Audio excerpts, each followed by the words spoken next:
Miss Marple and Murder at the Seaside Inn. Good evening, friends. We're delighted to have you back at Warm Pages. I'm Edward, and thank you for being part of our growing cosy community. Tonight, a warm greeting to our listeners in Sweden.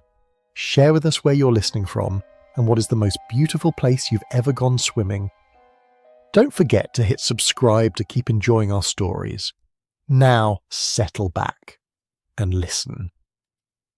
Chapter 1. The Guest Who Took the Corner Room. The Gull's Rest Inn stood where it had always stood, at the point where the High Street of Broadstairs gave way to the coastal path, its whitewashed walls catching the afternoon sun and its dark green shutters framing windows that looked out over the channel. It was the sort of establishment that appeared in guidebooks with the reassuring phrase, "family run since 1887, and indeed the Webber family had kept it for 3 generations, maintaining standards that were neither fashionable nor outdated, but simply reliable. In early July, when the season was at its height but before the August rush brought noise and confusion, the inn was full in the pleasant way that suited its character. Families occupied the larger rooms, their children's voices drifting through the corridors in the gentle tumult of holiday spirits. Retired couples took the quieter chambers at the back, where the sound of the sea provided a constant soothing accompaniment to afternoon naps and evening reading. And scattered among these predictable guests were the solitary travellers who came to the seaside for reasons they did not always care to explain. Miss Jane Marple had not taken a room at the Gull's Rest herself. She was staying, rather, with her old friend Mrs. Bantry, whose brother had retired to a comfortable house on the cliff top some 3 years previously. Mrs. Bantry had written with characteristic enthusiasm about the bracing air and the splendid views, and Miss Marple, whose health was perfectly adequate but whose nephew Raymond worried about such things, had accepted the invitation with gratitude. It was on her second afternoon in Broadstairs that Miss Marple first encountered the Gull's Rest. Mrs. Bantry had suggested tea at the inn, praising their Dundee cake with the sort of conviction that could not be ignored. And so the 2 ladies had made their way down the sloping high street, pausing now and then to admire a shop window or observe the holidaymakers in their cheerful progress toward the beach. The tea-room of the Gull's Rest occupied what had once been the inn's parlour, a spacious room with windows on 2 sides and a comfortable arrangement of tables that allowed for both privacy and pleasant observation. Mrs. Webber, the innkeeper's wife, greeted them with the warm efficiency of someone who had learned to recognise quality when she saw it, and showed them to a table near the window overlooking the sea. "A lovely afternoon," Mrs. Webber remarked, setting down the menu with its list of familiar offerings. "We're quite full at present, which is gratifying. The season has been kind to us this year." "I'm so pleased to hear it," Mrs. Bantry said warmly. "We were just saying, as we came down the hill, what a charming position the inn occupies. You must have the most interesting guests." Mrs. Webber smiled with the discretion of her profession. "Oh, we see all sorts. Mostly families at this time of year, of course, and a few gentlemen travelling alone.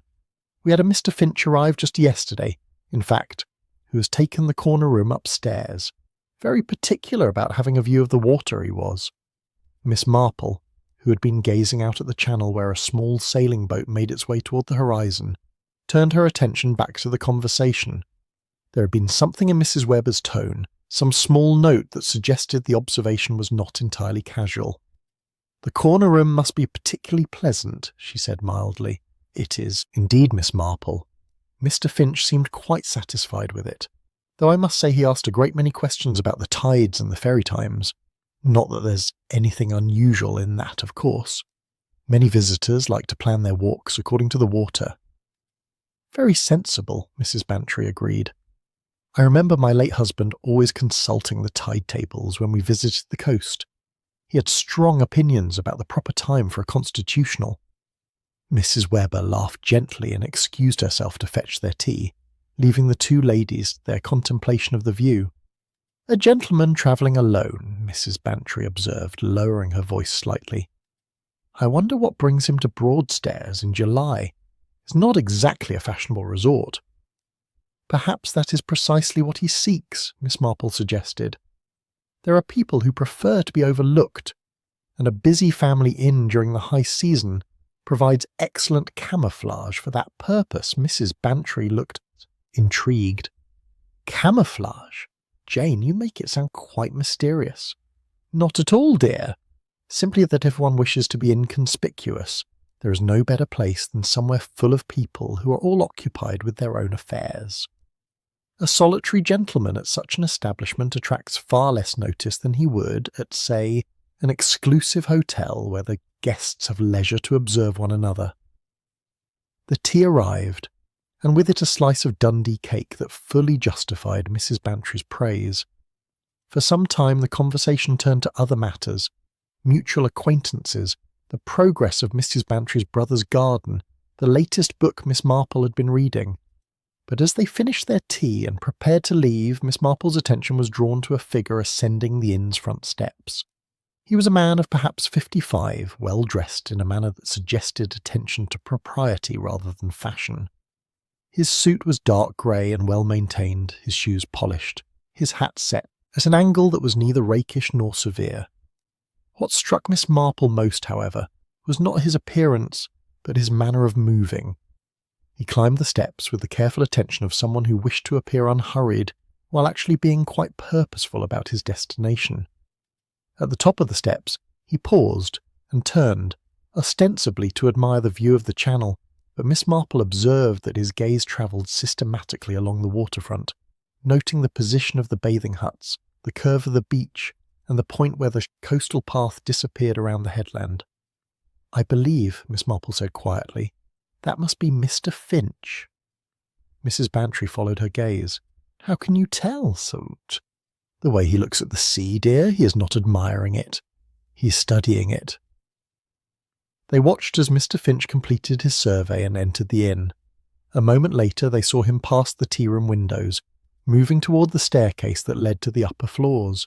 He did not glance into the room where they sat, though the door stood open and the sound of conversation would certainly have reached him. "He seems a perfectly ordinary gentleman to me," Mrs. Bantry said, gathering her gloves and handbag. "Yes," Miss Marple agreed, rising from her chair. "That is precisely what I find interesting." As they made their way back through the inn's entrance hall, Miss Marple noticed the register that lay open on the desk, its pages filled with the neat handwriting of guests' names and addresses. The latest entry, she observed, was written in a firm hand. Harold Finch, London. No street address, simply the city. Outside, the afternoon sun was beginning its slow descent toward the western horizon, casting a long shadow across the high street. The holiday-makers continued their leisurely promenade. Children ran ahead of their parents, and somewhere a gramophone played a popular tune that drifted on the sea breeze. "You're thinking something, Jane," Mrs. Bantry said as they began their walk back up the hill. "I know that expression." Miss Marple smiled. "I'm thinking, dear, that there are a great many reasons why a man might come to a seaside town and take particular interest in the tides. Most of them are entirely innocent. But not all of them." "No," Miss Marple said gently. "Not all of them." That evening, as she sat in Mrs. Bantry's comfortable drawing room with her knitting, Miss Marple found her thoughts returning to the Gull's Rest Inn and its newest guest. She thought of the way he had studied the waterfront, the precision with which he had noted the geography of the shore. She thought of the questions he had asked about ferry times and evening walks, and of the fact that he had given no address beyond the single word London, as though the great city were a village of a dozen houses. There was, of course, nothing improper in any of it. A gentleman had every right to take an interest in his surroundings and to preserve his privacy about his permanent residence. And yet, Miss Marple reflected, as her needles clicked steadily in the lamplight, there was something in the combination of these small observations that created a pattern. As certain stitches in knitting create a design that cannot be seen until one steps back to view the whole. She thought of other men she had known who had moved with that same careful purposefulness, who had sought to be overlooked while simultaneously keeping watch. In St. Mary Mead there had been Mr. Harmon, who had taken such an interest in the railway timetables, and before that young Peter Carmichael, who had asked such very precise questions about the posting of letters. Neither situation had ended well. "More tea, Jane?" Mrs. Bantry asked, looking up from her novel. "Thank you, dear, but no. I think I shall retire early this evening. The sea air is wonderfully restorative, but it does make one rather drowsy. She climbed the stairs to her comfortable guest room, where the window stood open to admit the sound of the waves against the rocks below. But before she slept, Miss Marple stood for some time at the window, looking out over the darkening water and thinking of Mr. Harold Finch, in his corner room at the Gull's Rest Inn, watching the same sea and perhaps waiting for the same tide. In the village of St. Mary Mead, Miss Marple had learned long ago that when people take a particular interest in the movements of nature, in the precise timing of natural events, it is often because they wish to coordinate their own movements accordingly. And in her experience, that was rarely for innocent purposes. Chapter 2. Breakfast served for one less. The morning at the Gull's Rest Inn began, as it always did, with the sound of Mrs. Webber's footsteps on the stairs at 6:30, followed by the gentle clatter of crockery being arranged in the dining room. By 7 o'clock the smell of bacon and fresh bread had begun its persuasive journey through the corridors, and by 8 the first of the guests had descended to take their places at the tables laid with white cloths and small vases of sea lavender. Miss Marple, who had risen early and taken a brief walk along the cliff-top before breakfast, arrived at the inn shortly after 8:30. Mrs. Bantry had pleaded a slight headache and elected to take a tray in her room, and so Miss Marple had offered to collect some of Mrs. Webber's excellent marmalade, which Mrs. Bantry declared to be quite superior to anything one could obtain in the shops. The dining room was pleasantly busy. At the table nearest the window, a family of 5 negotiated the distribution of toast with the sort of diplomacy usually reserved for international treaties. An elderly couple sat in companionable silence reading their respective newspapers and occasionally sharing observations about the weather forecast. 2 younger women, sisters by the look of them, discussed plans for a day's excursion to Ramsgate. What Miss Marple noticed immediately, however, was the breakfast tray that sat on the sideboard near the kitchen door. It was fully prepared. A pot of tea beneath its cosy, a covered plate that presumably held bacon and eggs, toast in a silver rack, and a small pot of marmalade. Yet it remained untouched, and Mrs. Webber, passing through the dining room with a fresh pot of coffee, paused to look at it with an expression that mingled concern with something else, something that might have been relief.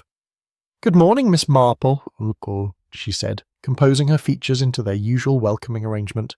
"You're bright and early, I hope. You slept well." "Very well indeed, thank you. The sea air is wonderfully conducive to rest.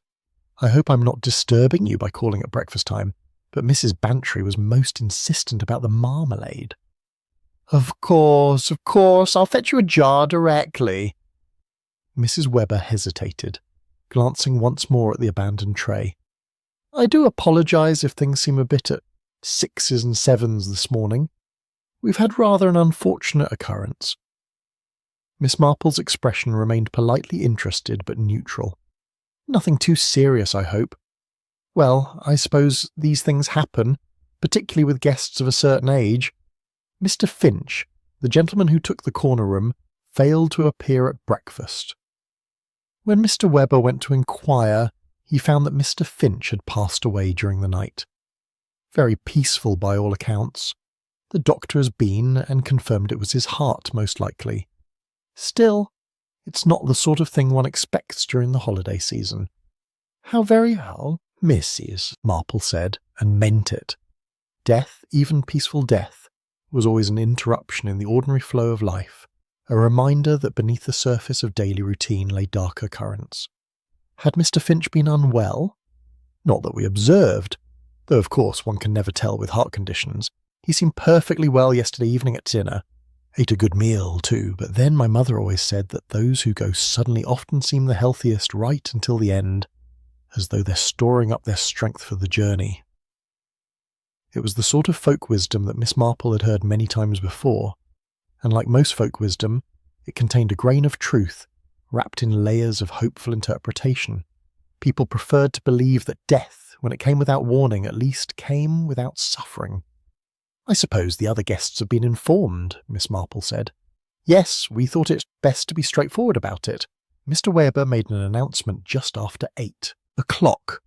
People were very understanding, really.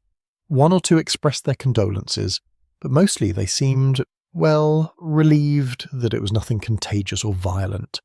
Holidaymakers don't care to dwell on unpleasant matters, and one can hardly blame them. Miss Marple could not indeed blame them. She watched as the family at the window table helped themselves to more tea, their conversation continuing with barely a pause. The elderly couple had moved on to discussing a museum they hoped to visit. The two sisters were laughing about something one of them had read in a letter from home. Life, Miss Marple reflected, had a remarkable capacity to flow around obstacles. A man had died in the night, and by morning his absence was simply another arrangement to be accommodated, like a change in the weather or an alteration to the train schedule. "Will there be an inquest?" she asked. Mrs. Webber shook her head. Dr. Marshall saw no need for one. Mr. Finch had a weak heart, apparently. There was a bottle of Digitalis tablets in his room. The doctor said it was all quite straightforward. The undertaker will collect him this afternoon, and his family will be notified, poor things. We found an address in London among his effects. "How efficiently you've managed it all," Miss Marple said, and there was no irony in her voice, only observation. Mrs. Webber had indeed managed the situation with admirable competence, ensuring that disruption was minimised and that her other guests could continue their holidays without distress. "One learns to handle these matters," Mrs. Webber said, though there was something in her tone that suggested this particular matter had been easier to handle than might have been expected. "Now, let me fetch that marmalade for you. Would you care for a cup of tea while you wait? I've just made a fresh pot." Miss Marple accepted the offer and took a seat at a small table near the door, from which vantage point she could observe the dining room, and through the window a portion of the inn's front approach. Mrs. Webber returned shortly with both tea and marmalade and then bustled off to attend to her other guests. The tea was excellent, strong and hot, and Miss Marple sipped it thoughtfully, while her mind arranged and rearranged the facts she had gathered. A man arrives at a seaside inn and takes a corner room with a view of the water. He asks careful questions about tides and ferry times. He provides minimal information about himself, listing only London as his address. Less than 2 days after his arrival, he is found dead in his room, having apparently succumbed to a heart condition that no one at the inn had suspected. All perfectly plausible, all perfectly ordinary, and yet... The abandoned breakfast tray caught her eye again. It sat precisely where Mrs. Webber had left it, the tea no doubt growing cold beneath its cosy, the eggs congealing under their cover. Miss Marple thought of how many mornings she had prepared breakfast for her nephew Raymond when he was a boy, how she had learned to gauge exactly when to crack the eggs so they would be perfectly done by the time he came down the stairs. The timing of breakfast, in a well-run household or inn, was a matter of practiced precision. Mr. Finch's tray had been prepared at the usual time. That meant Mrs. Webber had expected him to appear, had not known of his death until after the normal breakfast preparations were complete, which meant in turn that Mr. Finch had not requested an early tray the night before, had not mentioned feeling unwell, had given no indication that he would not appear at breakfast.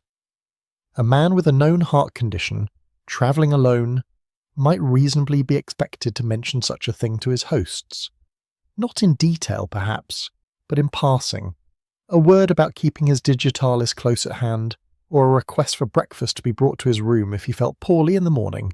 The sort of small precaution that people took when they knew their health to be uncertain.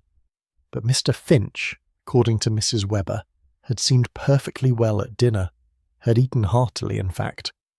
Miss Marple finished her tea and rose to leave, thanking Mrs. Webber for her kindness and expressing her sympathy for the unfortunate situation. As she made her way toward the door, she noticed that the elderly couple had folded their newspapers and were preparing to depart for their museum visit. The gentleman helped his wife with her cardigan, a gesture of such long-practiced tenderness that Miss Marple smiled.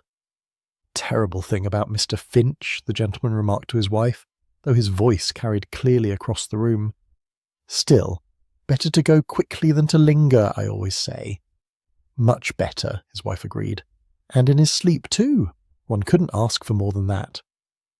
They departed, and with them went any remaining sense that Mr. Finch's death had been anything but a fortunate escape from prolonged suffering. Miss Marple walked slowly back up the high street, the jar of marmalade tucked into her bag. The morning had turned bright and warm, with a gentle breeze coming off the channel. Children were already making their way toward the beach, laden with buckets and spades. Shopkeepers were opening their doors and arranging their displays. The town was settling into the pleasant rhythm of a summer's day at the seaside. But Miss Marple found herself thinking not of the sunshine or the holiday cheer, but of breakfast trays and digitalis tablets, of men who studied the tides and provided no addresses, of deaths that were convenient in their timing and their lack of complication. She thought, too, of St. Mary Mead, and of old Mrs. Spenlow, who had died very peacefully in her sleep after years of heart trouble. Everyone had agreed it was a blessing. It was only much later, when other circumstances came to light, that anyone had thought to wonder whether Mrs. Spenlow had received her usual dose of medication that final night, or whether someone had decided to help nature along with its inevitable work. The truth, in that case, had never been definitively established. Mrs. Spenlow's doctor had seen no reason to question what appeared to be a natural death, and her family had been grateful for her peaceful passing. Only Miss Marple, who had noticed certain small inconsistencies in the accounts given by those who had attended Mrs. Spenlow's bedside, had harboured private doubts. But doubts, Miss Marple reminded herself as she climbed the hill toward Mrs. Bantry's house, were not evidence. They were merely the beginning of inquiry, the small voice that suggested one should look more carefully at what everyone else had accepted without question. By the time she reached the house, the sun was high and hot, and Mrs. Bantry was recovered from her headache and eager for her marmalade. They spent a pleasant morning on the terrace, and Miss Marple said nothing about Mr. Finch or breakfast trays, or the curious ease with which his death had been accommodated by all concerned. But that afternoon she thought she might take another walk down to the shore. Chapter 3. Miss Marple notices the tide line. The afternoon tide had reached its height sometime around 2 o'clock, and was now in retreat, leaving behind that peculiar tide mark that the sea inscribes upon the shore twice daily. Miss Marple, who had descended to the beach by way of the stone steps near the Gull's Rest Inn, stood for some time observing the dark line of dampness that curved along the sand and shingle, marking the boundary between what the water had touched and what it had not. Mrs. Bantry had declined to accompany her, preferring to rest after their morning on the terrace, and Miss Marple was grateful for the solitude. There were times when observation required quiet, when the presence of even the most congenial companion could disturb the process of seeing what needed to be seen. The beach itself was moderately populated at this hour. Several families had established themselves near the bathing huts, their children engaged in the serious business of castle construction and moat engineering. A young couple walked hand in hand along the water's edge, pausing occasionally to examine shells or fragments of sea glass. An elderly gentleman in a Panama hat sat on a folding chair, apparently dozing, though Miss Marple suspected he was actually listening to the waves with the sort of attention that required closed eyes. She walked slowly along the tide mark, her sensible shoes leaving neat impressions in the damp sand. The line itself was not straight of course, the sea never drew straight lines. It wandered and curved, advancing further up the beach in some places and retreating in others, following contours and gradients that only the water understood. But what interested Miss Marple was not the line's irregularity, but its consistency. At this point on the shore, the tide had reached a very specific height. One could see it clearly, marked not only by the dampness, but by the debris the sea had deposited. Fragments of seaweed, small shells, a piece of driftwood worn smooth by the years of travel. She turned and looked back toward the Gull's Rest Inn, which stood perhaps 50 yards from where she now stood.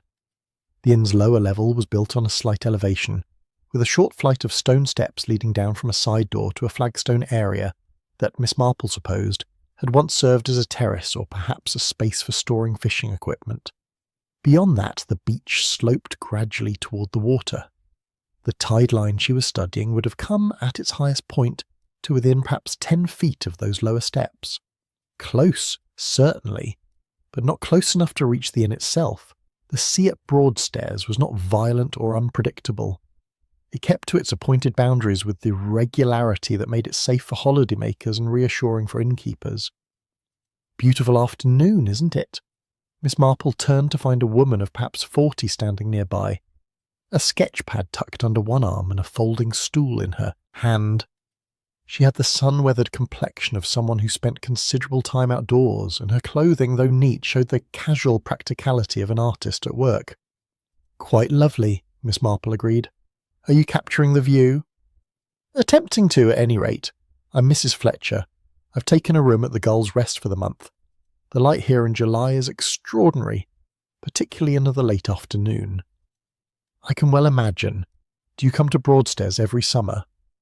Mrs. Fletcher set down her stool and began to arrange it at an angle that would give her a view of the headland to the west. "This is my 3rd year. I find the place wonderfully conducive to work. None of the pretension one finds at more fashionable resorts, and the locals are accustomed to artists. We're not quite as exotic as we once were." She smiled as she said this, and Miss Marple smiled in return. It was the sort of self-deprecating observation that spoke of intelligence and good humour. "I wonder," Miss Marple said, as though the thought had just occurred to her, "whether you were at the inn last night. I understand there was an unfortunate occurrence." Mrs. Fletcher's expression sobered. "Poor Mr. Finch. Yes, I didn't know him well, of course. One doesn't form close acquaintances at inns, as a rule, but I saw him at dinner yesterday evening, and he seemed in good spirits. It's a reminder, isn't it, that one never knows when one's time will come." "Indeed. Did you happen to notice what time the tide reached its height last evening?" If Mrs. Fletcher found the question odd, she gave no sign of it. "I couldn't say with precision, I'm afraid. I was working in my room until quite late, and I don't pay particular attention to such things unless I'm painting a scene that requires accuracy." "Why do you ask?" "Oh, merely idle curiosity," Miss Marple said. "I've always found the tides rather fascinating, so reliable and yet so variable in their effects depending on the season, and the moon." "Quite true. I believe last night was nearly full moon, which would make for a higher tide than usual. You can see the market left, rather further up the beach than one sees during the day." Miss Marple followed Mrs. Fletcher's gesture and observed that the artist was quite correct. The night tide had indeed reached further than the afternoon tide she had been studying. The evidence was there in a second, fainter line above the first, marked by a different sort of debris, dried seaweed and small stones rather than the fresh dampness of the more recent tide. "Do you walk on the beach in the evenings?" Miss Marple inquired. "Sometimes, though not last night. I was too absorbed in my work. One of the hazards of the profession, I'm afraid. When the light is right and the composition is coming together, one loses track of time entirely. I didn't even go down to dinner until quite late, and even then I almost regretted the interruption."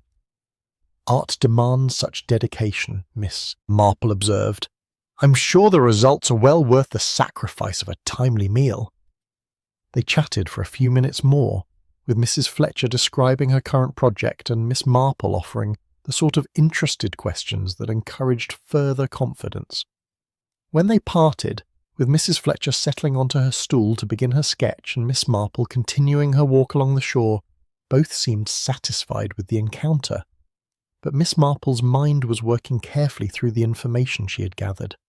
The high tide of the previous evening would have come significantly closer to the Gull's Rest Inn than the afternoon tide. Close enough, perhaps, to reach the lower steps. Close enough, certainly, to reach any object or person positioned on the flagstone area beyond those steps. She walked further along the beach until she reached a point where the shoreline curved and the inn was no longer visible behind the rise of a low cliff. Here the beach was rockier, with pools left by the retreating tide and clusters of dark seaweed draped over the larger stones. The smell of salt and marine life was stronger here, and the sound of the waves against the rocks provided a rhythmic counterpoint to the more gentle lapping at the sandy shore. Miss Marple paused at one of these pools and looked down at the small ecosystem it contained. Tiny fish tours darting between stones. A hermit crab investigating the interior of a shell. Strands of bright green sea lettuce moving in the current as the water slowly drained toward the channel. The sea, she reflected, was remarkably efficient at carrying things away. Objects left on the shore at high tide would be gone by morning, transported to some other destination, or simply pulled out into deeper water where they would sink and be forgotten. Bodies, too, though Miss Marple's mind shied away from the thought even as it presented itself. In St. Mary Mead, she had once known a young man named Thomas Reed who had drowned while swimming in the river during a summer party. The current had been stronger than anyone had anticipated, and by the time they realised he was in difficulty, it was too late. His body had been found 3 miles downstream the following morning, carried by the water with the same indifferent efficiency that now transported the small bits of seaweed and shell fragments at her feet. The inquest had determined accidental death, and perhaps it had been. But Miss Marple had always wondered about the bruise on Thomas Reed's temple, which the doctor had attributed to a strike against a submerged log, but which might equally have resulted from a blow delivered before he entered the water. The young man had been involved in an unfortunate romantic entanglement, and there had been angry words at the party before he went swimming.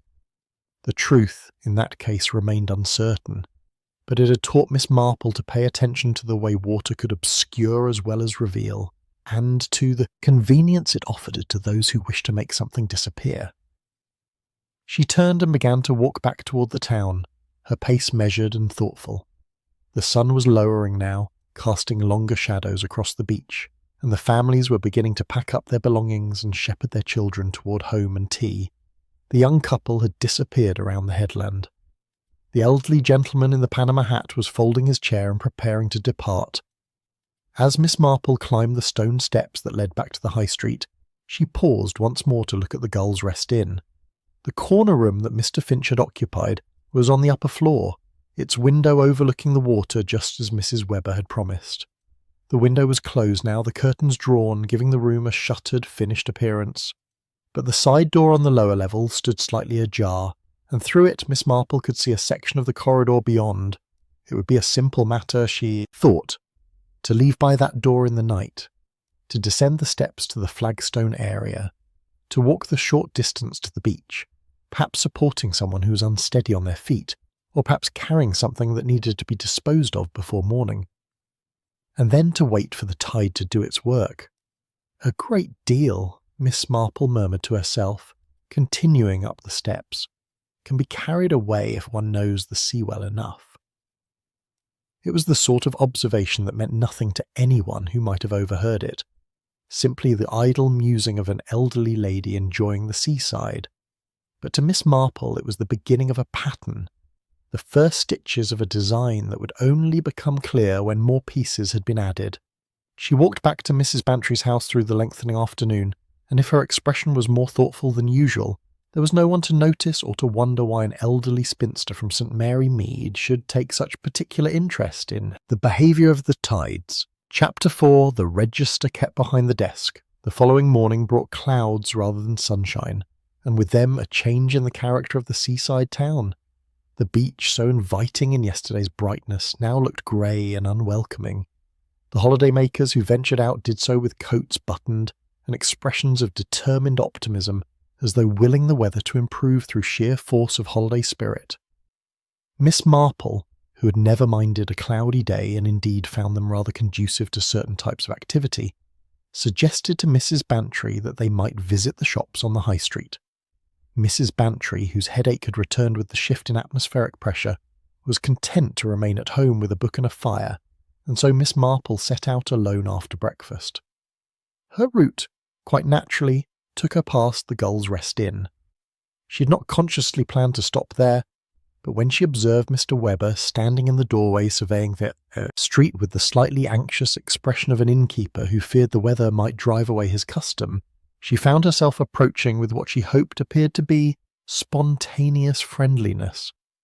"Good morning, Mr. Webber," she said.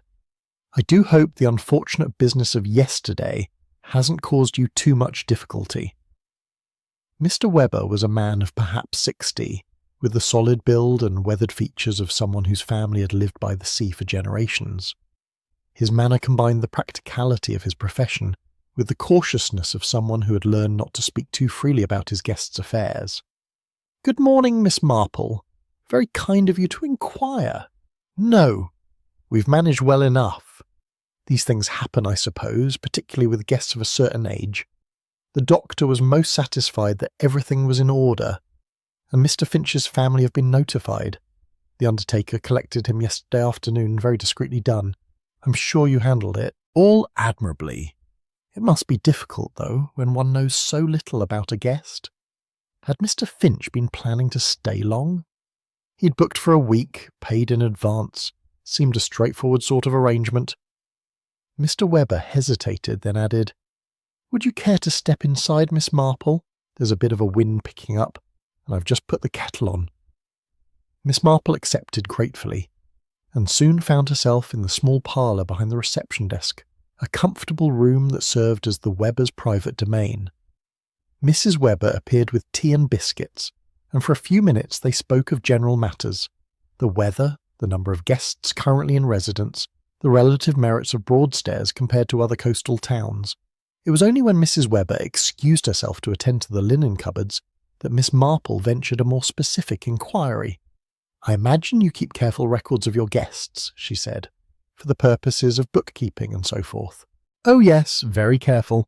We have the register, of course, which every guest must sign upon arrival.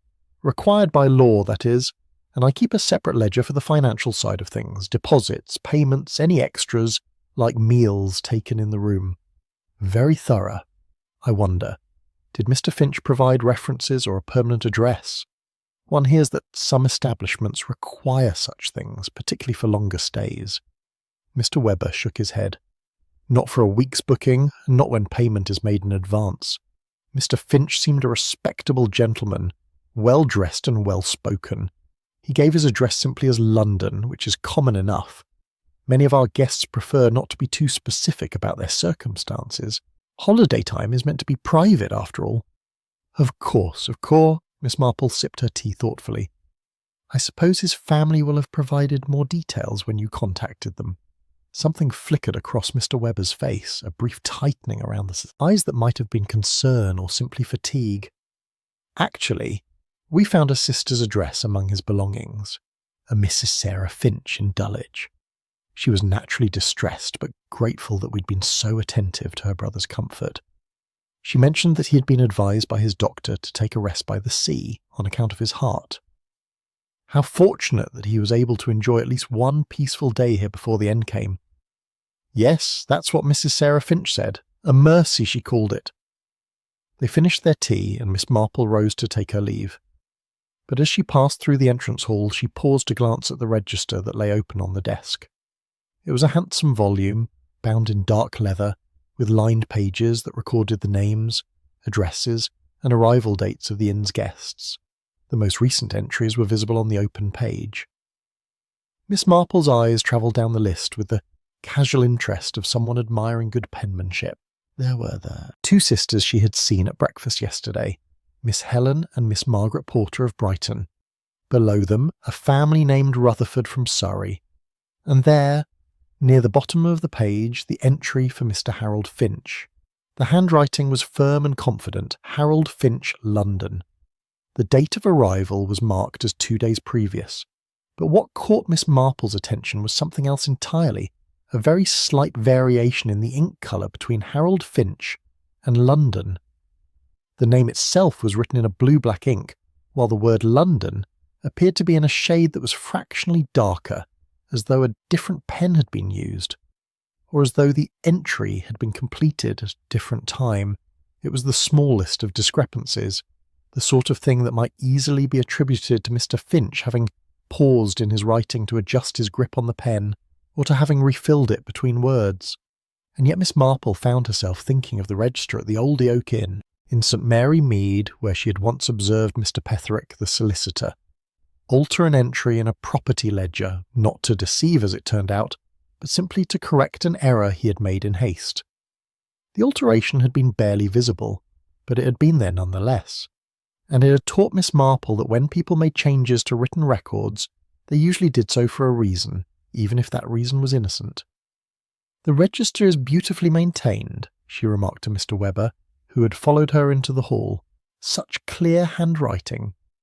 Mrs. Webber takes pride in it. She's very particular about keeping things neat and proper. Does she complete all the entries herself, or do guests write their own details? Guests sign the register themselves, as required by law, but Mrs. Webber sometimes adds details if a guest's writing is difficult to read, or if they've omitted something necessary. We've had guests who forget to put their address, or who write so illegibly that we can't make it out later if we need to contact them. Very sensible, Miss Marple said, and then, as though the thought had only just occurred to her, I suppose Mr. Finch's handwriting was clear enough? Oh yes, quite legible, though I believe Mrs. Webber did mention that he seemed in rather a hurry when he signed in, perhaps eager to see his room and settle in after the journey. Miss Marple thanked Mr. Webber for his kindness and stepped out into the cloudy morning. The wind had indeed picked up, carrying with it the salt tang of the sea and a hint of rain. She walked slowly up the high street, her mind occupied with the small observations she had made. A hurried signature might explain many things. A man tired from travel might write his name firmly and then add his address with less attention to detail, perhaps switching pens or pausing to rest his hand. There was nothing inherently suspicious about such a thing, and yet, in Miss Marple's experience, people who signed registers in inns usually did so with a certain consistency of effort. The name and address were part of the same action, completed in the same moment with the same implement. To pause between them suggested either extreme fatigue or some other interruption. She thought of the way Mr. Finch had climbed the inn's steps on that first afternoon, the careful purposefulness of his movements. He had not seemed like a man who did things in haste or who allowed fatigue to interfere with necessary tasks. And there was something else, something that had been troubling her since her conversation with Mr. Webber. The sister in Dulwich, Mrs. Sarah Finch. The name struck Miss Marple as oddly formal, oddly specific.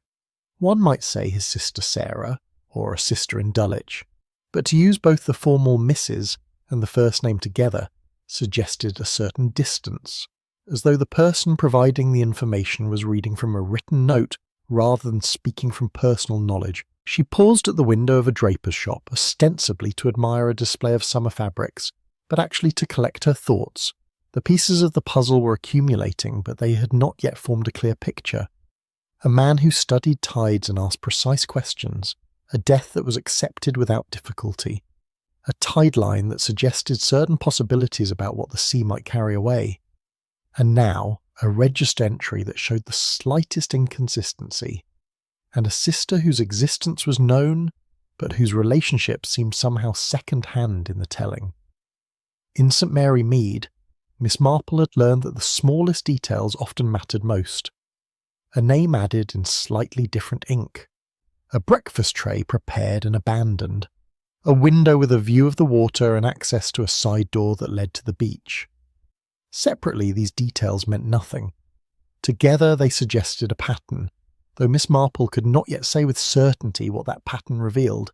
She continued her walk through the town, making small purchases at various shops and exchanging pleasantries with the shopkeepers.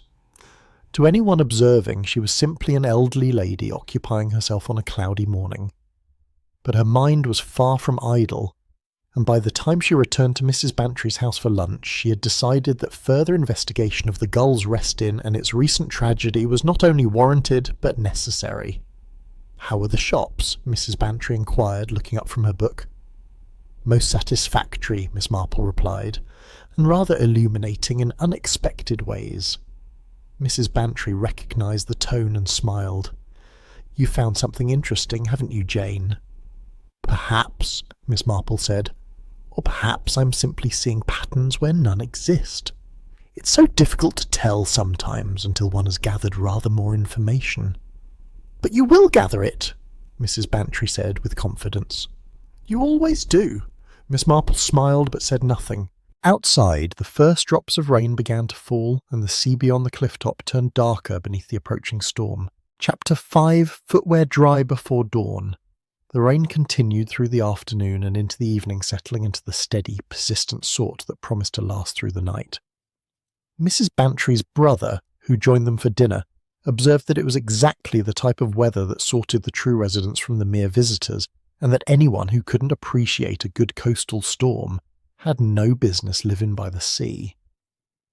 Miss Marple, listening to the rain against the windows and the distant sound of waves grown rough with wind, found herself thinking about footwear.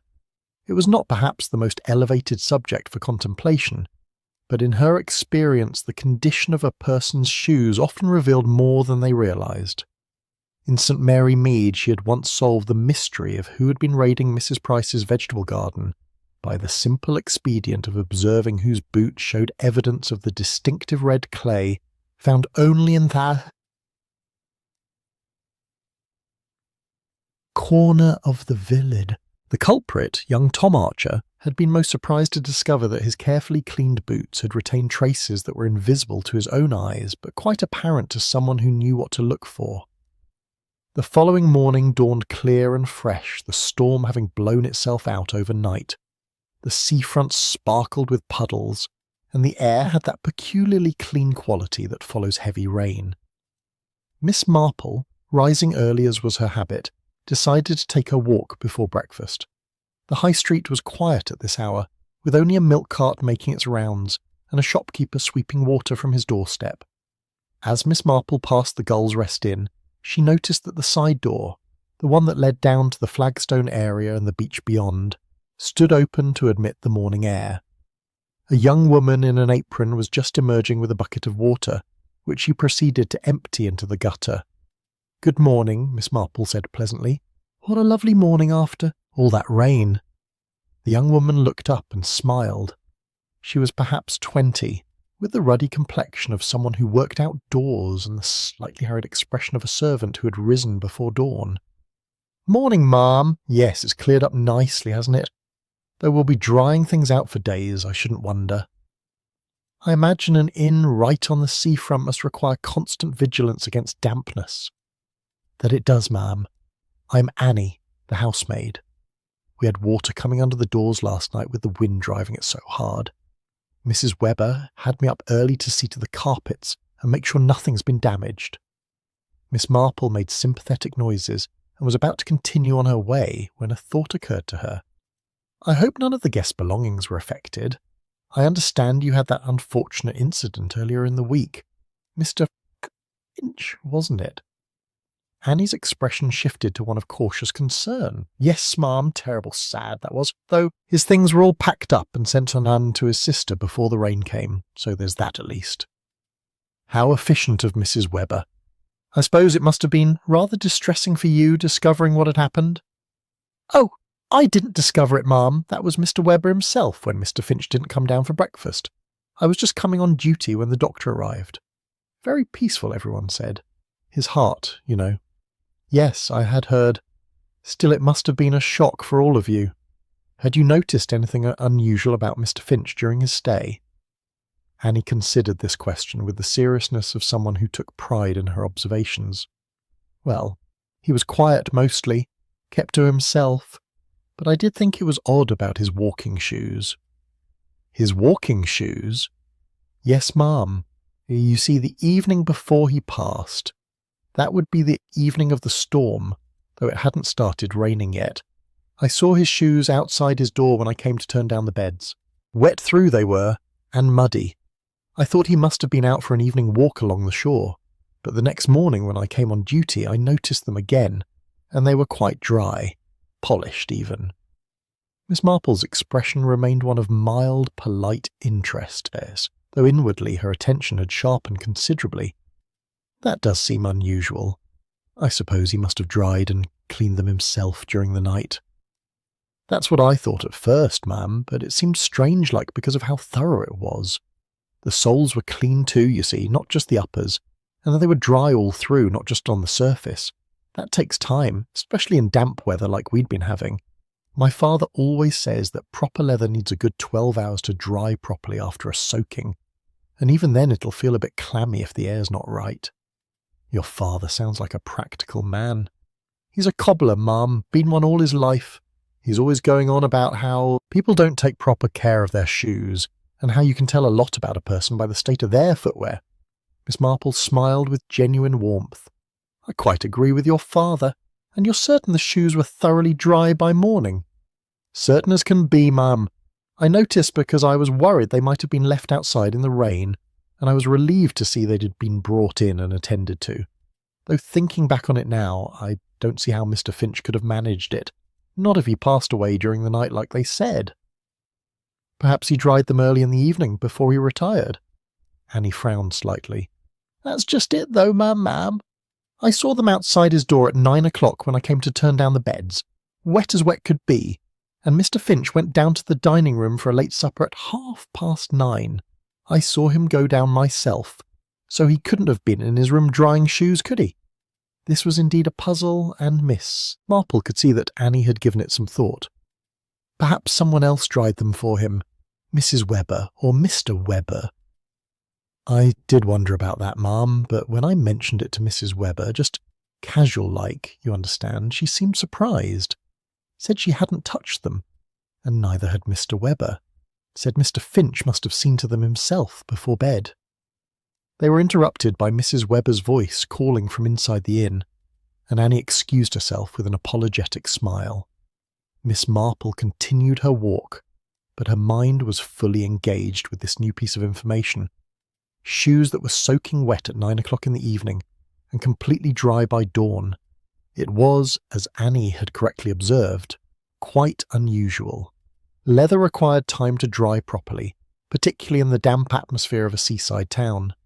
Even with vigorous rubbing and placement near a fire, shoes that had been thoroughly soaked would retain some moisture for many hours, unless Miss Marple thought they had never been wet at all.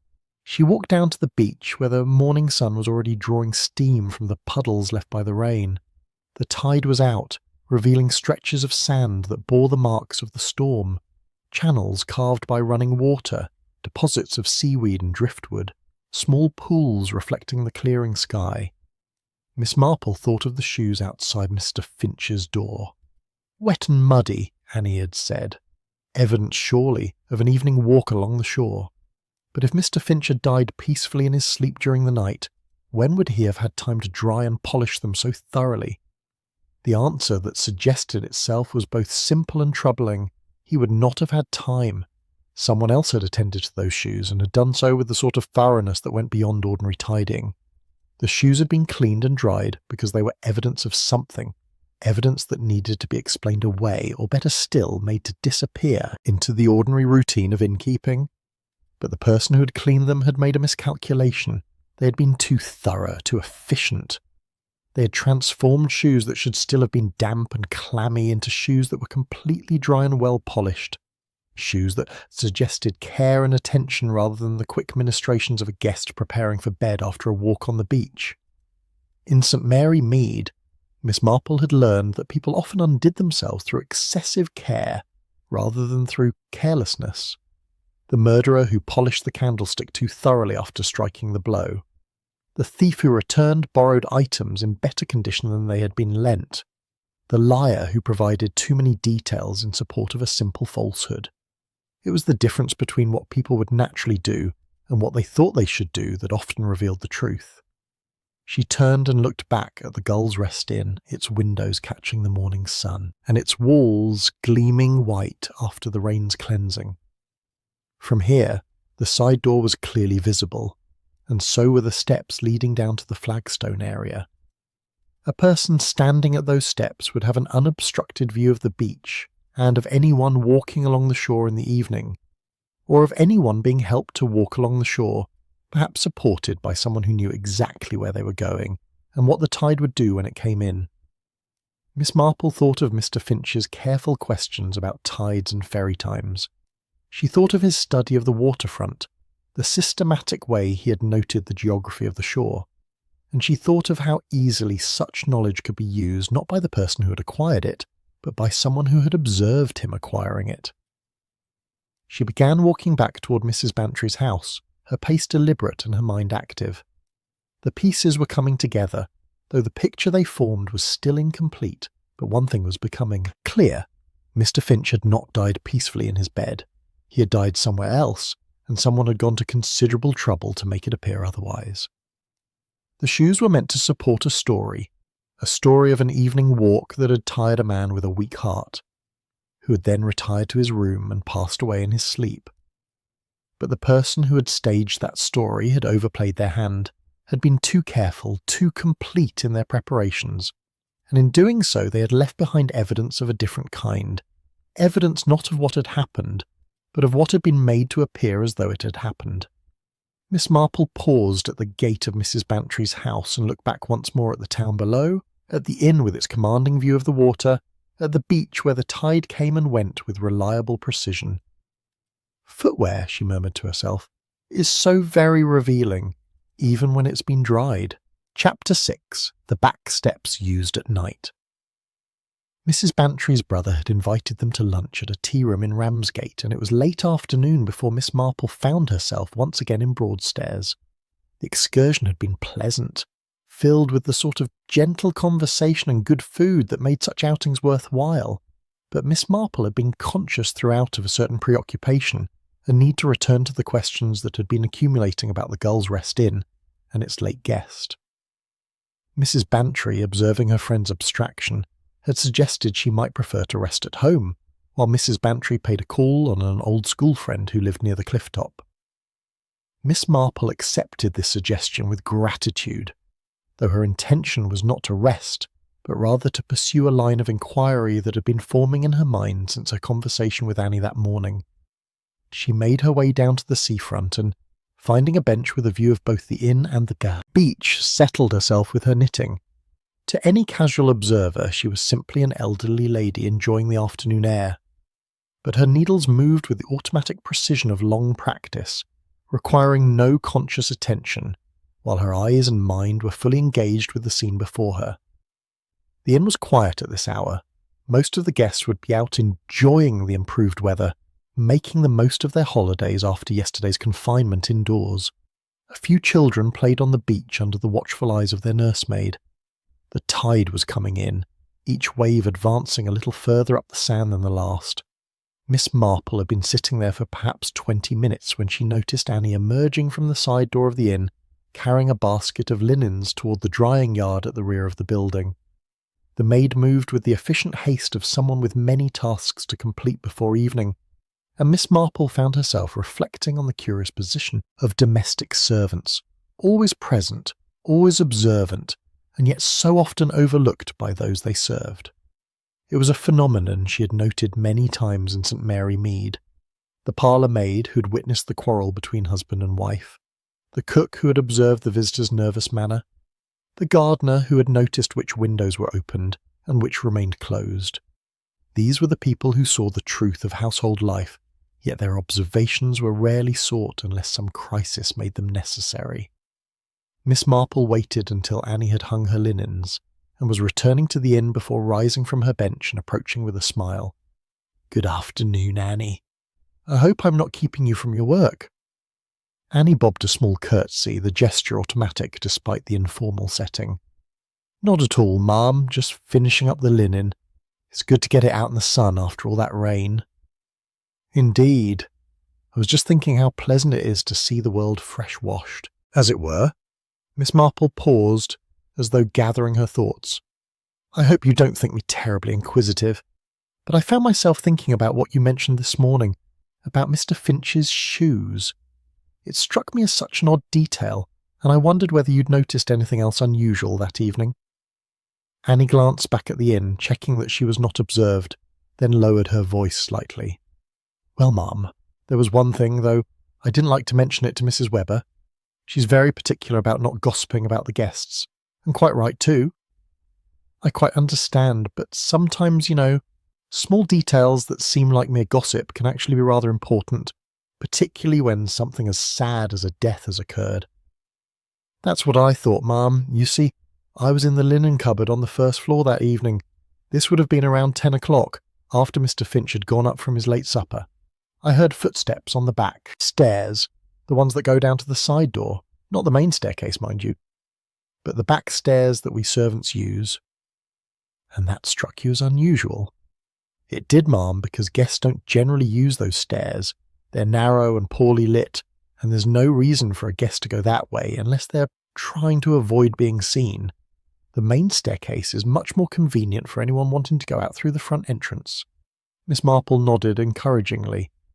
"And you're certain it was that evening? The evening before Mr. Finch was found. Quite certain, ma'am. I remember because I was hurrying to finish the linen, so I could go down to the kitchen for my supper. Cook gets particular if we're late, and she had made a nice stew that evening. I didn't see who was using the stairs, you understand. The cupboard doesn't have a view of them. But I heard the footsteps clearly enough. 2 sets, I'd say, going down together. 2 sets of footsteps. Yes, ma'am. One heavier than the other, and not quite in step, if you know what I mean. As though one person was helping another, or walking very close beside them. It put me in mind of when my grandfather was failing and my father would walk beside him to steady him. That same sort of careful, slow progress. This information aligned disturbingly well with the picture Miss Marple had been constructing. She kept her expression mild, however, her tone remaining one of gentle curiosity rather than accusation. "Did you hear them return?" Annie shook her head. "No, ma'am. I finished with the linen and went down to the kitchen, which is at the back of the house, you see. I wouldn't have heard anyone coming up the side stairs from there, and by the time I'd finished my supper and gone up to my room in the attic, it was past 11 and I was too tired to notice much of anything." "How late does the household usually stay awake?" "Well, Mr. and Mrs. Webber keep late hours during the season, what with seeing to the guests' needs and securing the building for the night. But they have their private sitting room on the ground floor at the front of the house. They wouldn't hear anyone using the back stairs or the side door, not unless they were specifically listening for it." Miss Marple thanked Annie for her time and watched as the young woman hurried back to her duties. Then she walked slowly around the side of the inn, observing the layout with fresh attention. The back stairs Annie had mentioned were accessible through a door that opened onto the first-floor corridor. They descended in a tight spiral to a small landing, from which another door led directly to the side entrance and the flagstone area beyond. It would be a simple matter for someone to guide a person down those stairs in the evening, particularly if that person was unsteady or confused. The narrow passage would require close proximity, one person necessarily supporting the other, and once at the bottom, the side door was merely a few steps away, and beyond that the beach and the waiting tide. Miss Marple stood at the bottom of the flagstone area and looked out at the water. The tide was higher now, the waves reaching to within 15 feet of where she stood. In a few hours, at high tide, they would come much closer. Last night's storm tide would have come closer still. She thought of 2 people descending the back stairs at 10 o'clock in the evening, one of them supporting the other, walking carefully, moving toward the side door. And then what? A walk along the beach, perhaps, with assurances that the sea air would be beneficial, that a brief constitutional would aid sleep and ease any discomfort. The person with the weak heart would have trusted such guidance, particularly if it came from someone who seemed solicitous of their welfare. They would have walked together along the shore, and at some point, whether through violence or simply through abandonment, Mr. Finch had been left where the tide would find him, and then the careful return, up the back stairs unobserved. The attention to the shoes, dried and polished to suggest they had been worn much earlier in the evening and properly cared for before bed. The arrangement of the room to suggest peaceful death in sleep, and in the morning the calm announcement of a tragedy that no one had reason to question. Miss Marple recalled a case in St. Mary Mead involving old Colonel Bantry, no relation to her friend Mrs. Bantry, who had fallen down his own stairs one evening and broken his neck. Everyone had assumed it was an accident, the sort of tragedy that befell elderly gentlemen who insisted on navigating steep stairs in dim lighting. It was only much later, when other circumstances came to light, that people began to wonder whether the Colonel had fallen or been pushed, and whether the person who had been with him that evening had been trying to help or ensuring he reached the bottom more quickly than nature alone would have managed.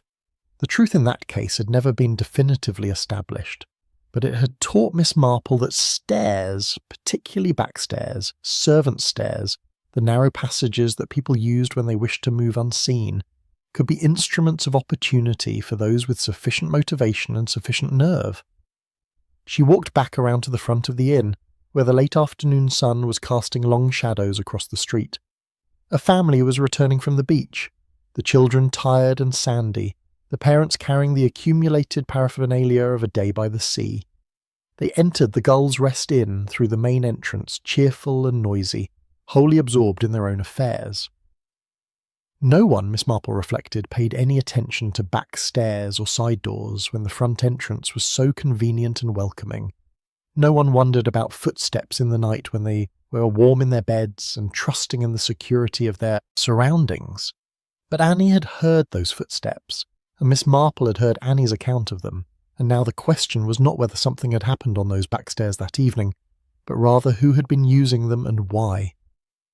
As she climbed the hill toward Mrs. Bantry's house, Miss Marple found herself thinking of all the back stairs she had known in her life, the servants' passages in grand houses, the narrow stairways in village cottages, the hidden routes that allowed people to move through buildings without attracting notice. They were the arteries of domestic life, necessary and unremarked upon, until suddenly they became significant, until they became perhaps the route by which a man had been led to his death. The thought was not a pleasant one, but Miss Marple had long ago learned that pleasant thoughts were sometimes less valuable than true ones. And the truth, she was increasingly certain, was that Mr. Harold Finch had not died peacefully in his bed, but had been deliberately led to a place where the sea could be relied upon to obscure the evidence of what had really happened on that July evening at the Gull's Rest Inn. Chapter 7. Salt on the Window Latch. The next morning brought with it one of those perfect July days that justified all the inconveniences of seaside holidays, the crowds, the expense, the disappointing weather that so often preceded such moments of perfection. The sky was cloudless, the water a deep blue-green that invited swimming, and the breeze carried just enough coolness to make the sunshine pleasant rather than oppressive. Miss Marple, however, was not thinking of perfect weather. She was thinking of windows and of salt and of the way certain details could tell a story that contradicted the narrative everyone had accepted. She had spent much of the previous evening in thought, reviewing what she knew and what she suspected. The pieces were accumulating with increasing clarity. The careful study of tides, the suspiciously dry shoes, the footsteps on the back stairs, the register entry with its slight inconsistency in ink. Each detail alone might be explained away. Together they formed a pattern that pointed unmistakably toward deliberate action rather than natural death. But patterns, Miss Marple knew, were not proof. They were indications, suggestions, the basis for further inquiry. What she needed was something more concrete, something that would move her understanding from suspicion to certainty. Mrs. Bantry had planned another excursion, this time to Canterbury, and had invited Miss Marple to join her. But Miss Marple, pleading a slight fatigue, entirely fictional but voiced with sufficient conviction, elected to remain in Broadstairs and enjoy a quiet day of rest. "You don't mind, do you, dear?" she said to Mrs. Bantry. "I find that at my age one must pace oneself during holidays. Too much gadding about, and one pays the price in exhaustion."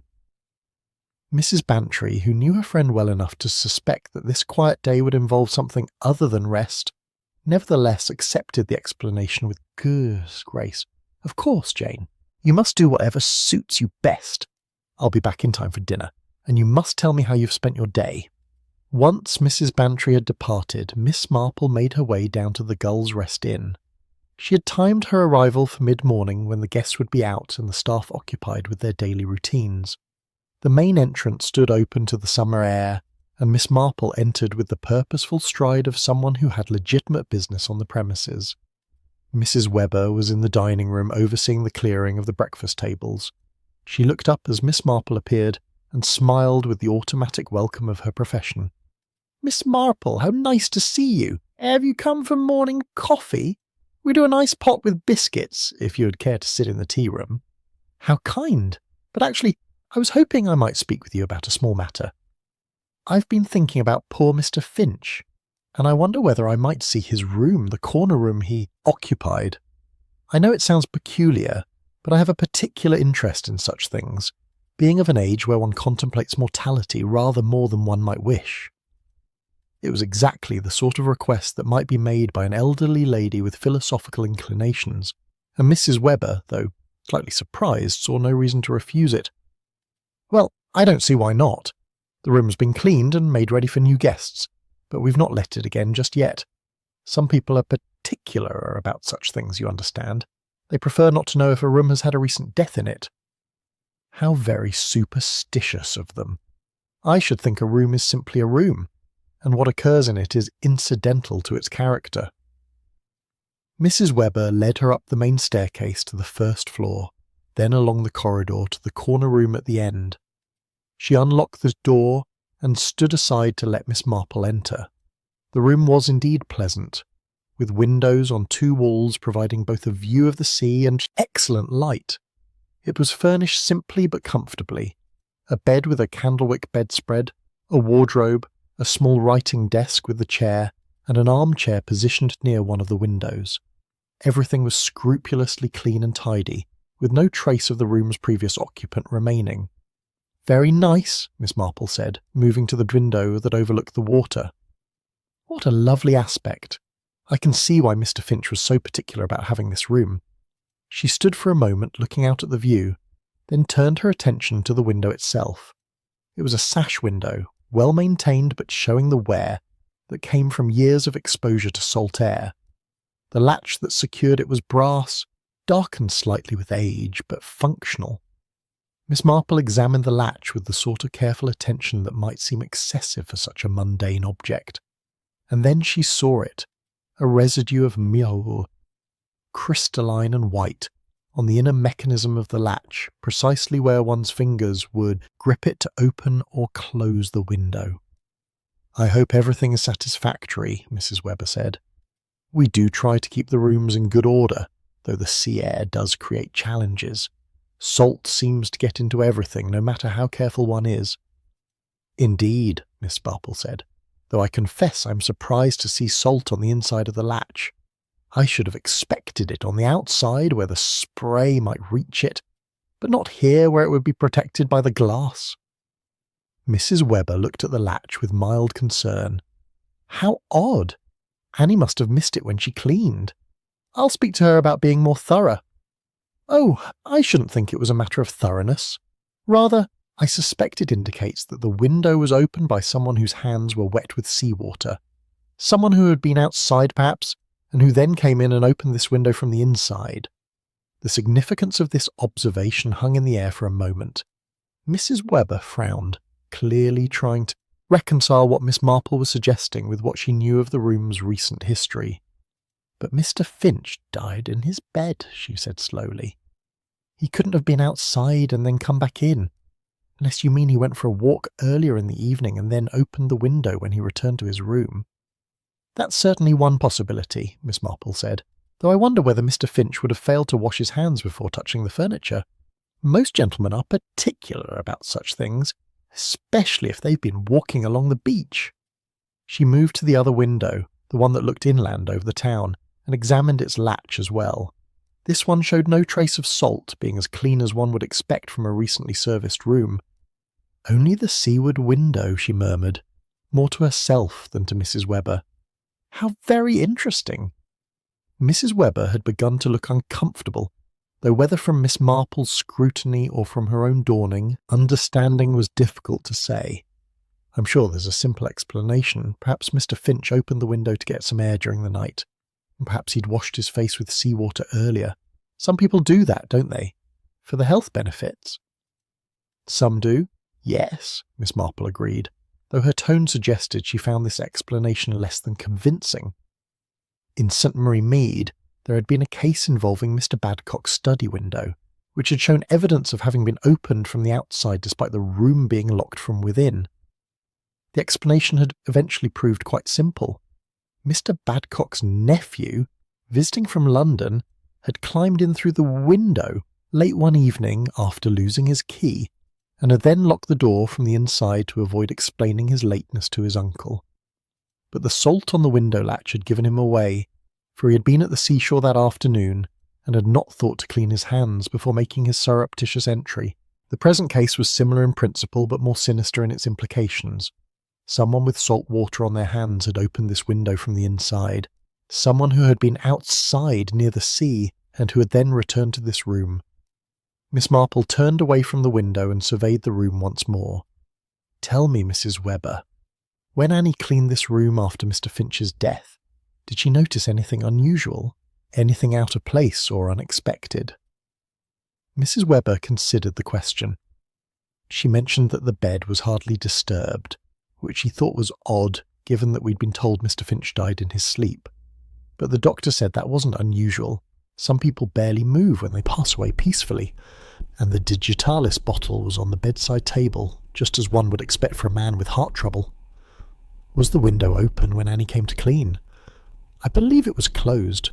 Yes, I'm certain it was, because Annie commented on the room being rather stuffy and opened it herself to air the place out while she worked. Miss Marple nodded, filing this information away.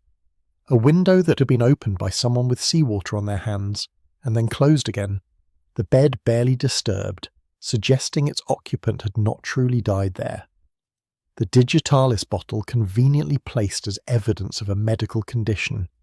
The picture was becoming clearer, though certain elements remained obscure.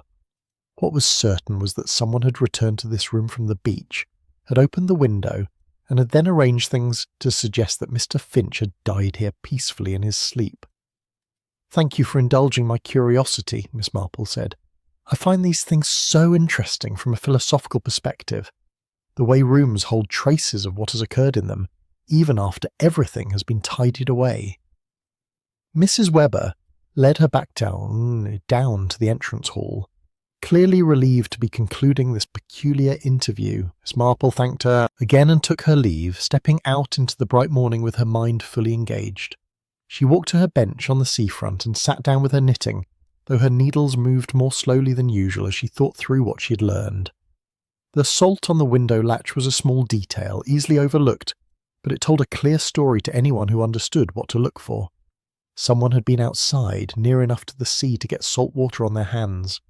Someone had then returned to Mr. Finch's room and opened the window from the inside, and someone had arranged that room to tell a false story about how its occupant had died.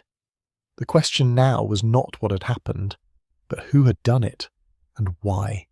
And Miss Marple, sitting in the sunshine with her knitting in her lap and her eyes on the gentle waves, was beginning to form some ideas about the answers to both questions. In St. Mary Mead, she had learned that the smallest physical traces often betrayed the largest. Deceptions, a smudge of ash where no fire had been lit, a speck of mud from a garden where the person claimed never to have gone, and now salt on a window latch where careful hands should have left no trace at all. The sea, Miss Marple reflected, left its mark wherever it had truly been. And sometimes that mark was enough to reveal the truth. Chapter 8. Stories told between lunch and tea. The afternoon found Miss Marple once again at the Gull's Rest Inn, though this time she had come at Mrs. Webber's invitation. The innkeeper's wife had mentioned at their morning encounter that several of the guests had expressed interest in meeting the lady who was so thoughtfully concerned about poor Mr. Finch, and would Miss Marple care to join them for tea in the lounge? Miss Marple had accepted with apparent pleasure, recognising the opportunity for what it was, a chance to observe the inn's residents in their ordinary social interactions, and perhaps to learn something of what they had noticed about Mr. Finch during his brief stay. The lounge was a comfortable room on the ground floor, furnished with chairs and sofas arranged to encourage conversation. Large windows overlooked the garden at the rear of the inn, and the afternoon sun filled the space with warm light. When Miss Marple arrived, she found 4 other guests already assembled. The 2 sisters she had observed at breakfast earlier in the week, Miss Helen and Miss Margaret Porter, Mrs. Fletcher, the artist she had met on the beach, and a gentleman she had not previously encountered, who was introduced as Mr. Geoffrey Hammond, a retired schoolmaster from Hampshire. Tea was served by Annie, who set out cups and plates with practised efficiency before withdrawing. Mrs. Webber presided over the teapot with the gracious manner of a hostess who knew how to make guests feel both comfortable and valued. "It's so nice to have a proper gathering," Miss Margaret Porter said, accepting her cup with a smile. "One does meet people at breakfast, of course, but it's rather different when one can sit and talk properly." "I quite agree," Miss Marple said. "I find that tea time has a civilizing influence. People are more inclined to be thoughtful and reflective after the exertions of the day." The conversation began, as such conversations often did, with observations about the weather and plans for the remaining days of holiday. But Miss Marple, with the gentlest of guidance, steered it toward the subject of Mr. Finch. I understand several of you were here during Mr. Finch's stay, she said. What a sad business that was. Had any of you become acquainted with him? Miss Helen Porter, the elder of the two sisters, set down her teacup with a thoughtful expression. Not really acquainted, no. He seemed a very private sort of gentleman. But I did speak with him briefly on the afternoon of his arrival. It must have been the same day you first saw him, Mrs. Webber. He was standing in the garden, looking out toward the sea, and I remarked on the pleasant view. And what was his response? Miss Marple asked. He was perfectly civil, but not particularly forthcoming. He agreed that the view was indeed pleasant. And then he asked me whether I knew the times of high tide. I told him I didn't keep track of such things and suggested he ask. Mr. Webber. He thanked me and went back inside. How curious that he should ask about the tides, Miss Marple observed. Mrs. Fletcher spoke up from her position by the window. Oh, many visitors ask about the tides. If one plans to walk along the shore or do any sketching of the beach, it's useful to know when one will have access to the best areas. I asked about them myself when I first arrived. Very true, Miss Marple acknowledged. Did you happen to speak with Mr. Finch yourself, Mrs. Fletcher? Only at dinner on his first evening. We were seated at adjacent tables, and he asked me to pass the salt. We exchanged a few pleasantries about the quality of the fish. It was very good that evening, and that was all. He struck me as the sort of man who valued his solitude and didn't wish to be drawn into holiday sociability. Mr. Hammond cleared his throat, drawing attention to himself with the authority of someone accustomed to commanding a classroom. I can tell you something rather more interesting about Mr. Finch, if you'd care to hear it. Please do, Miss Marple said. I encountered him on the evening before his death. This would have been around 8:30, just as I was returning from my walk. He was coming out of the post office on the high street, and he seemed rather agitated. Not distressed, mind you, but certainly preoccupied. When he saw me, he nodded, but didn't stop to speak, which I thought nothing of at the time. But looking back on it now, I wonder whether he might have received some troubling news. The post office would have been closed at that hour, Miss Margaret Porter observed. They shut at 6 o'clock. Ah, but there's a letter box on the outside wall, Mr. Hammond explained. I assumed he'd been posting a letter, though now that you mention it, he wasn't carrying anything when I saw him. No envelope, no package. Perhaps he'd already posted it and was simply standing there thinking. Miss Marple absorbed this information with interest. A man posting a letter, or appearing to do so on the evening before his death. It suggested preparation, perhaps communication with someone about his plans or his concerns. Did any of you see Mr. Finch later that evening? She inquired. After, say, 9 o'clock? The guests looked at one another, each mentally reviewing their recollections. It was Miss Helen Porter who spoke first. I saw him going up the main staircase around 9:30. I was coming down to ask Mrs. Webber for an extra blanket. My sister and I find these seaside rooms rather chilly at night, and he passed me on the landing. He wished me good evening, and I noticed he looked tired. I remember thinking he'd probably overdone his walking and would sleep well. And did any of you hear anything unusual during the night? Miss Marple asked, her tone remaining conversational despite the significance of the question. Mrs. Fletcher shook her head. I'm a sound sleeper, I'm afraid. Once I'm in bed, I don't wake until morning. The Porter sisters likewise reported hearing nothing, and Mr. Hammond, whose room was on the second floor at the front of the building, said he had been reading late, and had heard only the ordinary sounds of an inn settling down for the night. Footsteps in the corridor, doors closing, water running in the pipes. Nothing that struck you as out of place? Miss Marple pressed gently. Mr. Horns and Mr. Hammond considered this. Well, now that you ask, there was one thing. Around 10:30 or thereabouts, I heard someone going down the main staircase rather quickly.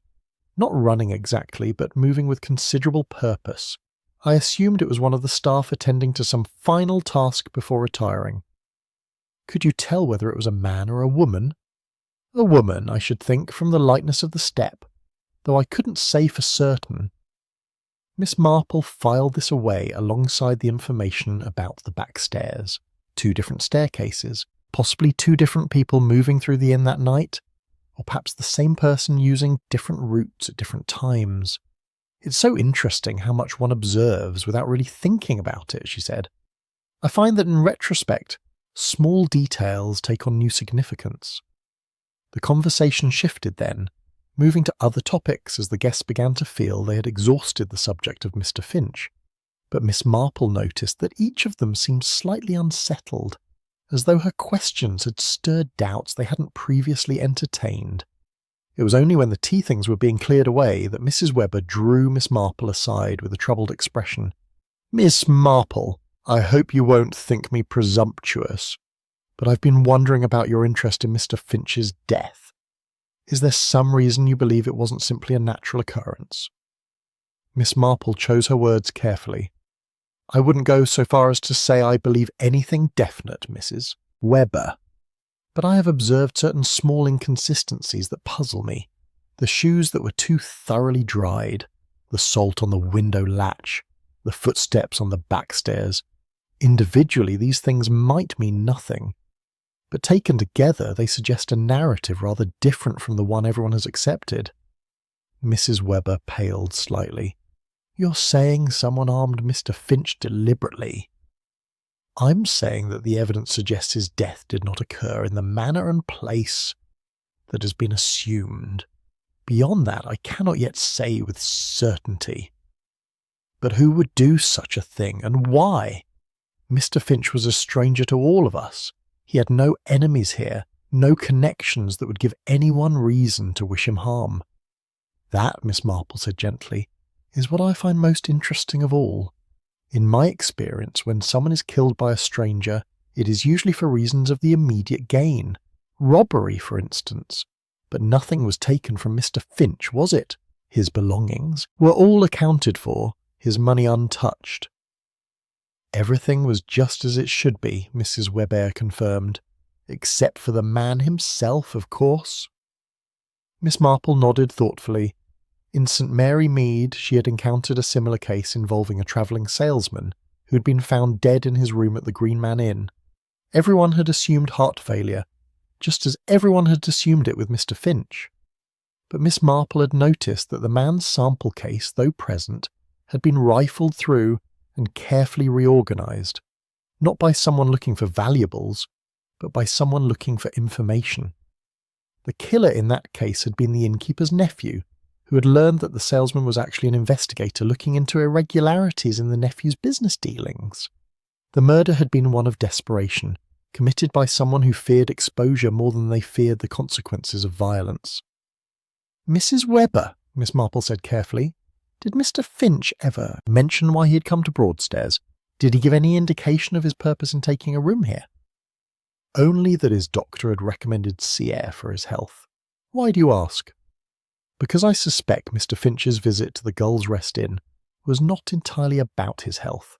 I suspect he came here looking for something, or perhaps looking into something.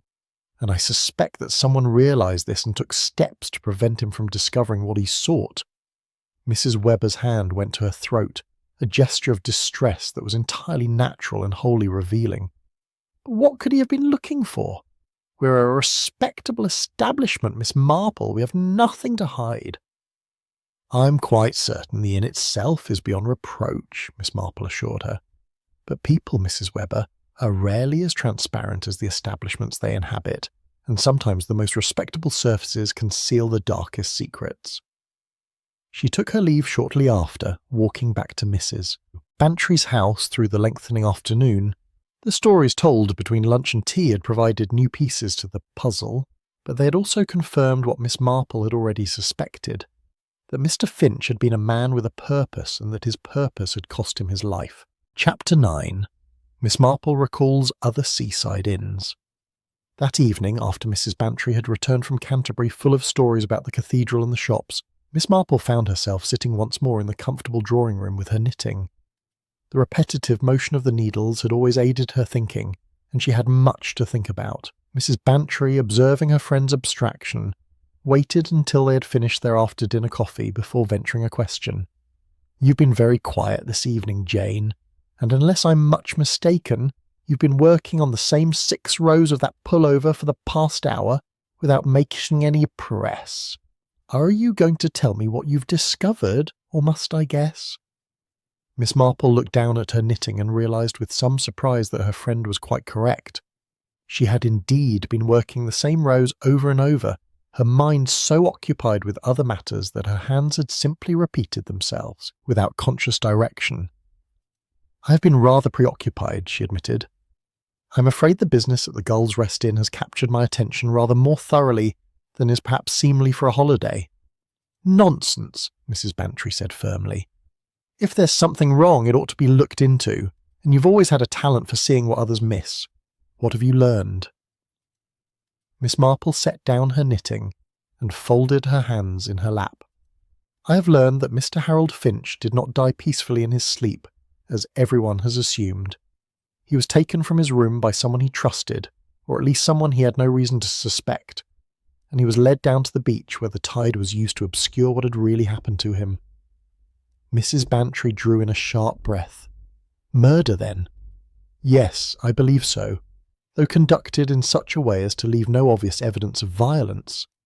The sea is remarkably efficient at washing away signs of struggle, and a man with a known heart condition found dead after a walk on the shore, well, it's the sort of thing that invites no awkward question." "But you have questions."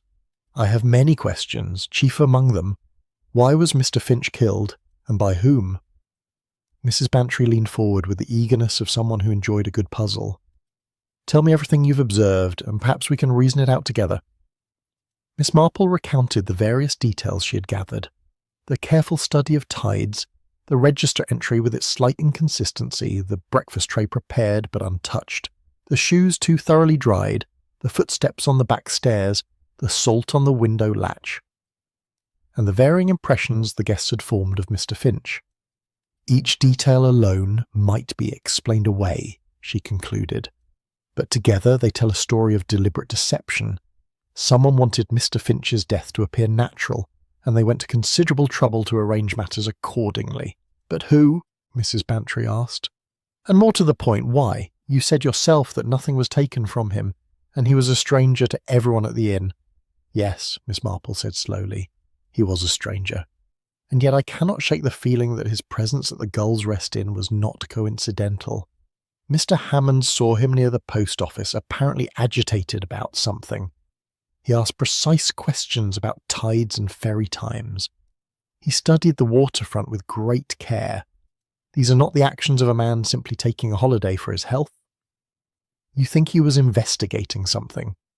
"I think he was looking for someone or looking into something, and I think he found what he was seeking, or came close enough to finding it that someone felt compelled to silence him." Mrs. Bantry was quiet for a moment, then said, "This reminds me of something you told me years ago, about a case in St. Mary Mead, involving a man who came to the village claiming to be conducting a survey of some sort." Miss Marple nodded. Mr. Pritchard, yes. He was actually investigating fraud at the local bank, though he took care not to advertise the fact. The bank manager, discovering his true purpose, arranged for him to have an accident on the stairs. It was all very tragic and at the time appeared quite innocent. Only later did certain inconsistencies come to light. "And you think Mr. Finch was engaged in something similar?" "I think it's possible, though what he might have been investigating at a seaside inn I cannot yet say." Miss Marple paused, her expression thoughtful. "I find myself thinking of another seaside case, actually. It was before your time, dear, but there was an incident at Bournemouth involving an inn that was being used to facilitate certain illegal activities. A customs officer came to investigate, posing as an ordinary tourist, and he too met with an unfortunate end." "How dreadful. Was the matter ever resolved?" "Eventually, yes, but not before. Considerable damage had been done.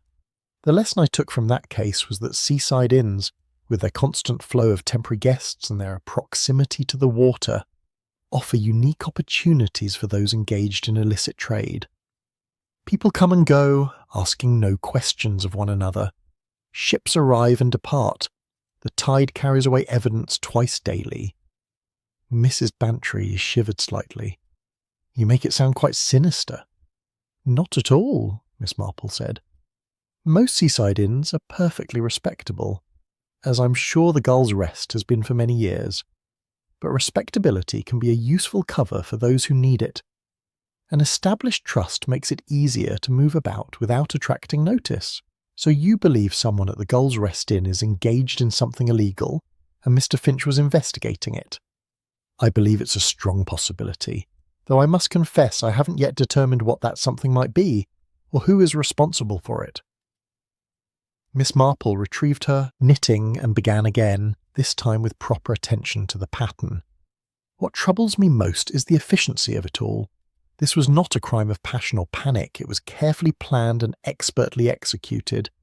The killer knew exactly how to make use of the tide, how to stage the room to suggest natural death, how to ensure that no awkward questions would be asked. Someone with knowledge of the inn and its routines, Mrs. Bantry observed. Yes, someone who knew which stairs were used at what times, who could move through the building without arousing suspicion, who understood the patterns of staff and guests. Miss Marple's needles clicked steadily. Someone who has been there long enough to observe and plan, but not so conspicuous that Mr. Finch would have identified them immediately. That could describe any number of people, the Webbers themselves certainly, the staff, even some of the longer-term guests like Mrs. Fletcher, who's been there for a month. Quite so, and that is what makes this case particularly challenging. The murderer is hidden in plain sight, protected by the very ordinariness of their position. They sat in comfortable silence for a time, the only sounds the clicking of Miss Marple's needles and the distant murmur of the sea. Mrs. Bantry, who had known her friend for many years, recognised the signs of a mind working through a complex problem, arranging and rearranging pieces until they formed a coherent picture. Finally, Miss Marple spoke again. I keep thinking of something Annie mentioned. The footsteps on the back stairs. 2 sets, she said, moving together as though one person was helping another. That suggests a degree of physical assistance, perhaps even support for someone who is unsteady. Mr. Finch might have been feeling unwell, his heart condition. Or he might have been drugged, Miss Marple said quietly. A small amount of something in his dinner or his evening coffee, just enough to make him compliant and confused, but not enough to raise immediate alarm. And then the suggestion of a walk on the beach for the fresh air, the careful guidance down the back stairs to avoid observation, and the patient wait for the tide to do its work. How perfectly horrible. Yes, Miss Marple agreed, but also perfectly practical from the murderer's perspective. No violence, no mess, no evidence that couldn't be attributed to natural causes or washed away by the sea, and a victim who, being a stranger with no local connections, would not be extensively mourned or investigated. Mrs. Bantry set down her embroidery, her expression troubled. Jane, what will you do? If you're right about all this, and I suspect you are, then there's a murderer at the Gull's Rest Inn who has gotten away with their crime. Shouldn't you go to the police? And tell them what? That I've noticed salt on a window latch and shoes that dried too quickly? That I find it suspicious a man studied the tide tables before dying? The police would be perfectly polite, but they would do nothing. The death has been certified as natural by a doctor, the family has been notified and expressed no concerns, and the matter is, as far as official channels are concerned, closed. But you can't simply let it rest. No, Miss Marple said, I cannot. But what I can do is limited by the evidence available to me and by the practical considerations of proof. She was quiet for a moment, then added, I think perhaps the time has come for a more direct approach. Tomorrow I shall pay another visit to the Gull's Rest Inn, and I shall have a conversation with the person I believe to be responsible. Sometimes, you see, the weight of knowledge is itself sufficient to produce results, even without official intervention. You're going to confront them? I'm going to present them with what I know and give them the opportunity to explain themselves. What happens after that will depend very much on their response. Mrs. Bantry looked anxious. Is that safe, Jane, if this person has already killed once? They killed under very specific circumstances, Miss Marple said calmly. Circumstances that required careful planning and the advantage of surprise.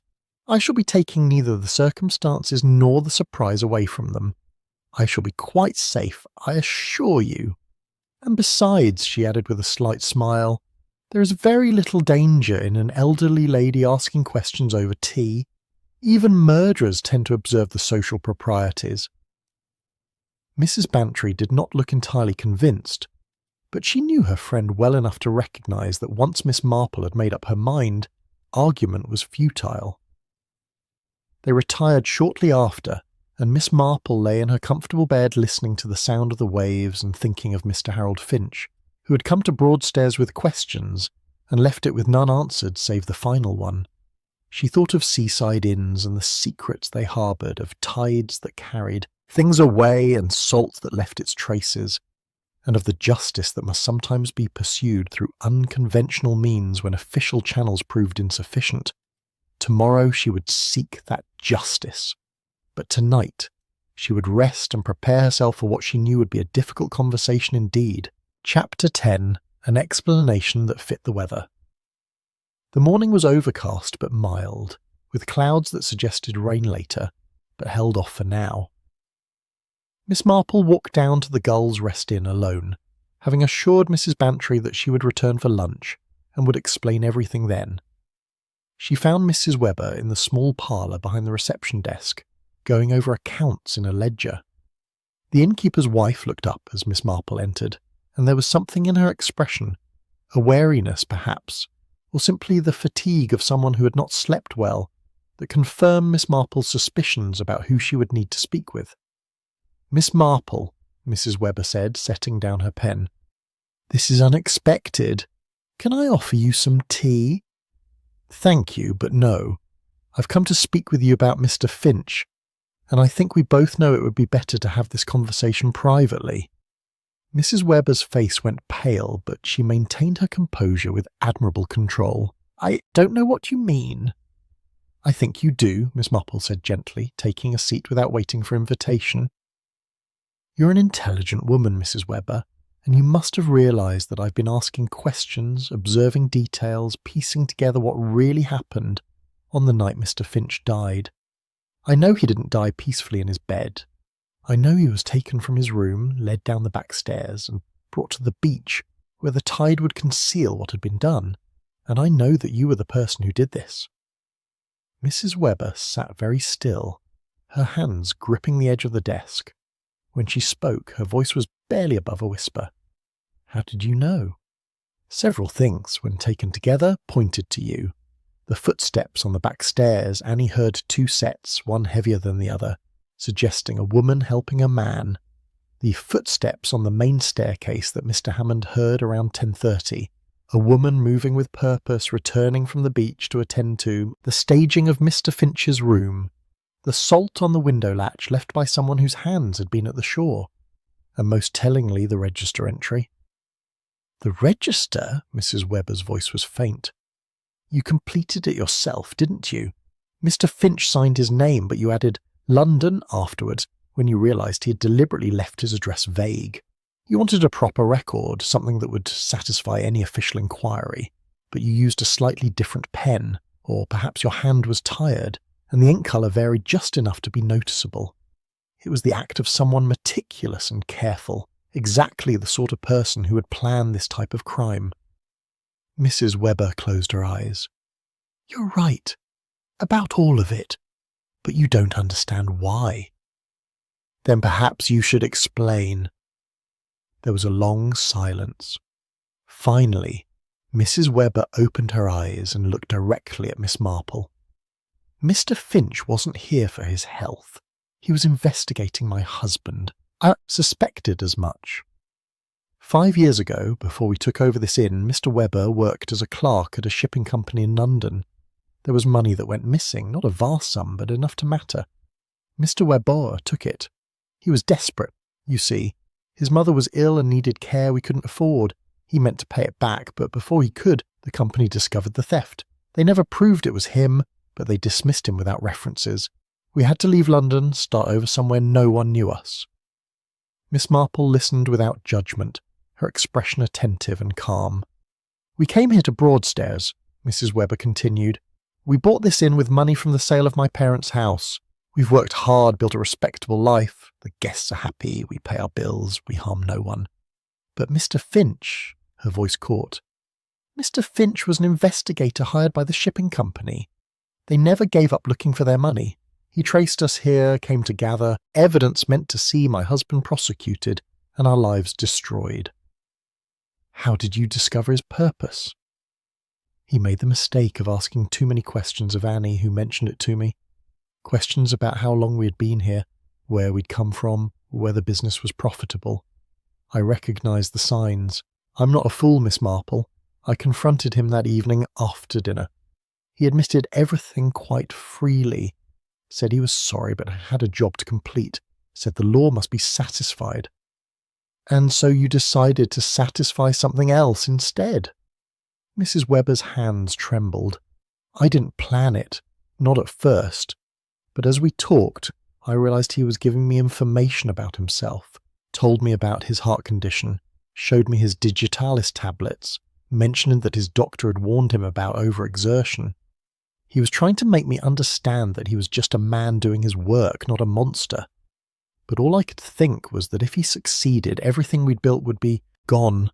Mr. Webber would go to prison. I would lose the inn, lose my livelihood, lose everything.